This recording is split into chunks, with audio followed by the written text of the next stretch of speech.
मैं बताना चाहता हूं कि ना आप राम के ना रहीम के, आप कुर्सी के पुजारी हैं और कुर्सी की लगी बीजेपी को बीमारी है। बदला लेगी जनता श्री राम के अपमान का, खा गई है माल राम नाम का। देश के प्रधानमंत्री कहते हैं मेरा क्या है भाइयों और बहनों, मैं तो फकीर हूं, झोला उठा के चल दूंगा। अरे तो आपको रोका किसने है? उठाइए झोला और होइए वाराणसी की तरफ रवाना, चलिए वाडनगर स्टेशन, दोबारा उठाइए केतली।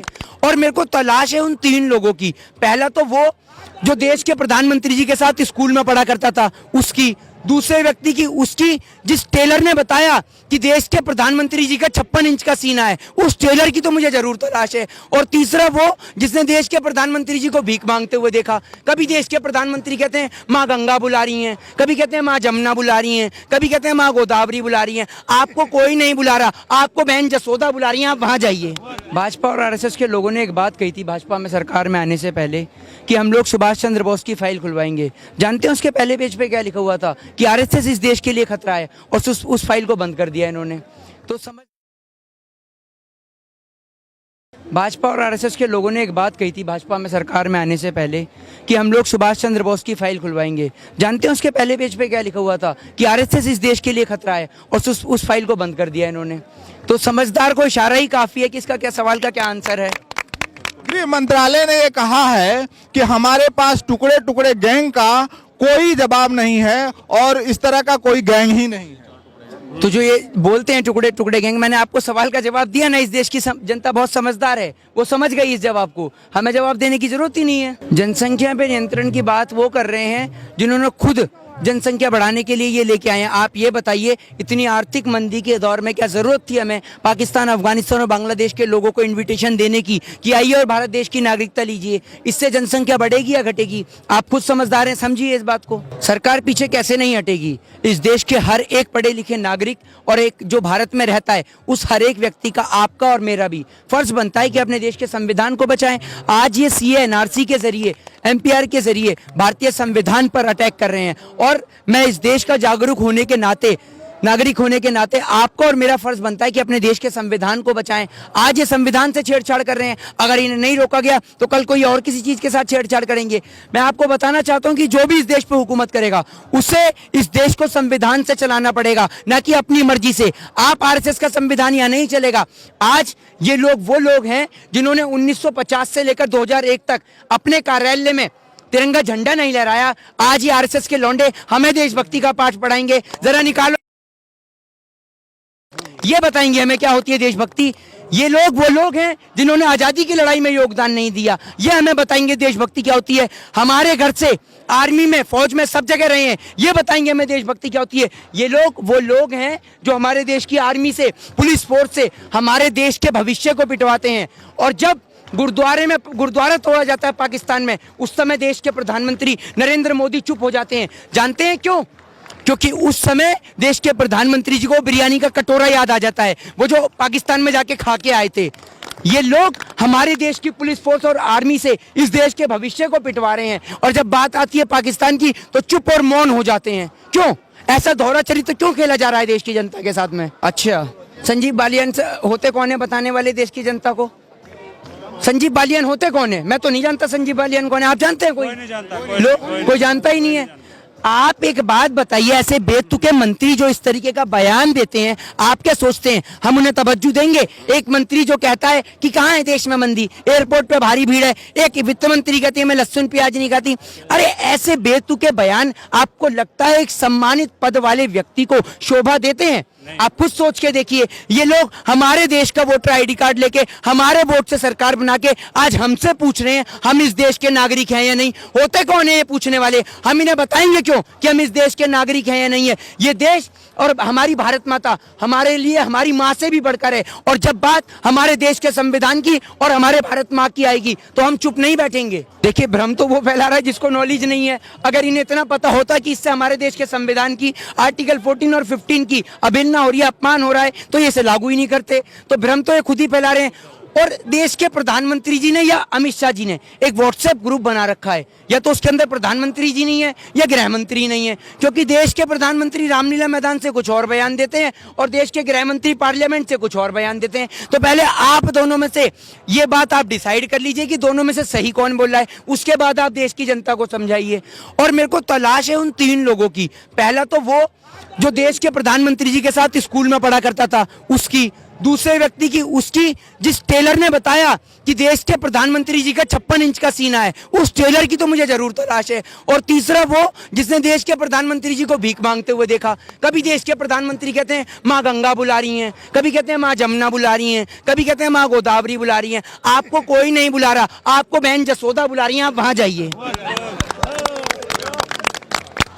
आप ये देखिए कि एक मौजूदा सरकार को हटाकर दूसरी सरकार को किस लिए लाया गया, कि वो कश्मीरी पंडितों को बसाएगी। आज भी हमारे कश्मीरी पंडित भाई जो दिल्ली में कई अलग अलग राज्यों में रह रहे हैं, आज उन्हें जगह मिल गई वापस, जो ये बात कर रहे हैं कश्मीरी पंडितों की। आज इन्होंने हम स्वर्ण हिंदुओं के ऊपर SC ST एक्ट ला दिया, हम स्वर्ण हिंदुओं के ऊपर 10 साल की सजा। ये हिंदुओं की बात करते हैं। आपसे पूछना चाहता हूं, कभी सुना है आपने स्मृति ईरानी जी के बेटे को जाते हुए बजरंग दल में या रामलीला मैदान पर रैली करते हुए? कभी देखा योगी आदित्यनाथ के भतीजे को प्रदर्शन करते हुए? ये इस देश की गरीब जनता के बच्चों को मरवाने के लिए सड़कों पर छोड़ देते हैं। जब प्रदर्शन होते हैं उन्हें मरवाने के लिए सड़क पर छोड़ देते हैं। हमारे देश के, अभी मैं बताता हूं आपको, शिवराज सिंह चौहान जी, 1 मिनट आइए मेरे भाई, ऐसे करके फोटो खिंचवाते हैं, फोटो खिंचवाते हैं। अरे अपने बच्चों के साथ फोटो खिंचवाइए ना, प्रदर्शन में आप देश की गरीब जनता के साथ में। जी बिल्कुल, शिवराज सिंह चौहान की बात कर रहा हूं, जो प्रदर्शन में देश की गरीब जनता के बच्चों को लेके फोटो खिंचवाते हैं। अपने बच्चों को लेके आइए प्रदर्शन में, मरने के लिए आप देश की गरीब जनता को, बच्चों को छोड़ दें। और जब बात सत्ता का सुख भोगने की आए तो अपने बच्चों को विदेशों में पढ़ने के लिए भेज दें और देश की गरीब जनता को यहाँ मरने के लिए। वाह, क्या दोहरा चरित्र खेलती है आपकी सरकार। ये इसलिए लेके आए हैं क्योंकि आज 45 साल में सबसे ज्यादा बेरोजगारी हुई है तो नरेंद्र मोदी की सरकार में हुई है। अनएम्प्लॉयमेंट सबसे ज्यादा, भ्रष्टाचार सबसे ज्यादा, काला धन सबसे ज्यादा, महंगाई सबसे ज्यादा। इन सबको छिपाने के लिए देश की गवर्नमेंट ने एक ट्रेंड जारी कर दिया जिसका नाम है CAA, NRC और NPR। इसके जरिए ये अपनी लाखों हजारों नाकामयाबी को छुपाना चाहती हैं। डिजिटल इंडिया की बात करते हैं, नेट सेवा सारे देश में बंद है। डिजिटल इंडिया की आप बात करते हैं, ट्विटर पे ये लोग शांति की बहाल करते हैं। पूरे देश में 144 लगा के नेट सेवा बंद करके ट्विटर पे लोगों से शांति की अपील करते हैं। ये देश की जनता को पागल बनाने में लगे हुए हैं देश के प्रधानमंत्री, गृह मंत्री। परीक्षा पे चर्चा की बात करते हैं, अपने मंत्रियों का अंक प्रमाण पत्र दिखाते नहीं है और परीक्षा की बात करते हैं। जरा दीजिए एक दिन जाके बच्चों को स्कूल में शिक्षा। अगर ये लोग आप और हम जैसे बोल रहे हैं ना, क्योंकि हम इसलिए बोल रहे हैं क्योंकि ये देश की रियलिटी है। अगर देश के प्रधानमंत्री जी स्पीच दे रहे हो ना, पर्चा चुपके से खींच लिया जाए तो प्रधानमंत्री जी चुप हो जाएंगे। फिर उसके बाद इतना कहेंगे, भाइयों और बहनों आज की सभा यहीं समाप्त होती है, बस। क्योंकि पर्चा ही गायब तो बोलेंगे कहां से। अच्छा, बार बार आप लोग संघ को कोट करते हैं, क्या मतलब है? संघ तो राजनीति में है नहीं, तो संघ को कोट करने का क्या मतलब? संघ राजनीति में नहीं है तब उसके इतने बयान चलते हैं। आप ही लोग हैं जो RSS प्रमुख मोहन भागवत के बयान को हाईलाइट करके दिखाते हैं। ब्रेकिंग न्यूज, RSS प्रमुख मोहन भागवत ने ये बोला, ये बोला। जब वो कुछ है नहीं तो आप दिखाते क्यों हैं? पूछ क्यों रहे हैं फिर मुझसे? ये बताइए ना, आप भी बताइए पहले। ये इस देश की मीडिया, सारे चैनल अंबानी अडानी के आप लोगों ने चला रखे हैं और देश की जनता को मूर्ख बना रहे हैं आप ही लोग हैं। फिर उनसे पूछ रहे हैं कि देश में कैसे माहौल खराब है। अमेरिका ब्रिटेन पे हमला करने वाला है, ये बात अमेरिका को नहीं पता, लेकिन हमारे देश की मीडिया को जरूर पता है कि वो हमला करने वाला है उस पर। ये देखिए कितनी सुपरफास्ट टेक्नोलॉजी है। आप 3000 करोड़ की सरदार पटेल की मूर्ति बनाते हैं, देश की गरीब जनता का आप करोड़ों रुपया खर्च करके अमेरिका में हाउडी मोदी का प्रोग्राम करते हैं। वो पैसा किसका है? वो पैसा इस देश की गरीब जनता के टैक्स का पैसा है जो आप और हम देते हैं। किसी के बाप का पैसा नहीं है, जब जी में आया तब खर्च कर दिया। क्यों खर्च कर रहे हैं? हिसाब दीजिए उनका। देश के प्रधानमंत्री कहते हैं मेरा क्या है भाइयों और बहनों, मैं तो फकीर हूँ, झोला उठा के चल दूंगा। अरे तो आपको रोका किसने है? उठाइए झोला और होइए वाराणसी की तरफ रवाना। चलिए वाडनगर स्टेशन, दोबारा उठाइए केतली। आप देश की जनता को मूर्ख बनाने में लग रहे हैं। आप झूठ क्यों बोलते हैं? आप बात कीजिए रियलिटी ऑफ फैक्ट पे।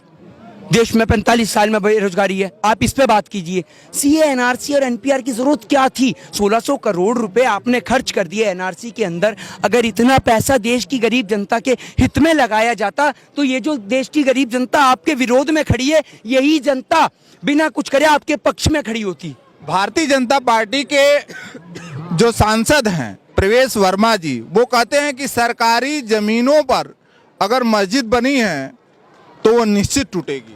आप एक बात बताइए, ये हिंदू मुस्लिम राम और रहीम के नाम पे दंगे कराने वाले लोग, इन्हें ये नहीं पता कि ये देश जितना महाराणा प्रताप का है उतना ही मौलाना अब्दुल कलाम आज़ाद का भी है, जितना ये देश एपीजे अब्दुल कलाम का है उतना ही महात्मा गांधी का भी है, पंडित जवाहरलाल नेहरू का भी है, ये देश सुभाष चंद्र बोस का है, ये देश महाराणा प्रताप का है और ये देश शहीद भगत सिंह जैसे लोगों का है। आप जैसे लोगों की तो इस देश में कोई जगह ही नहीं है।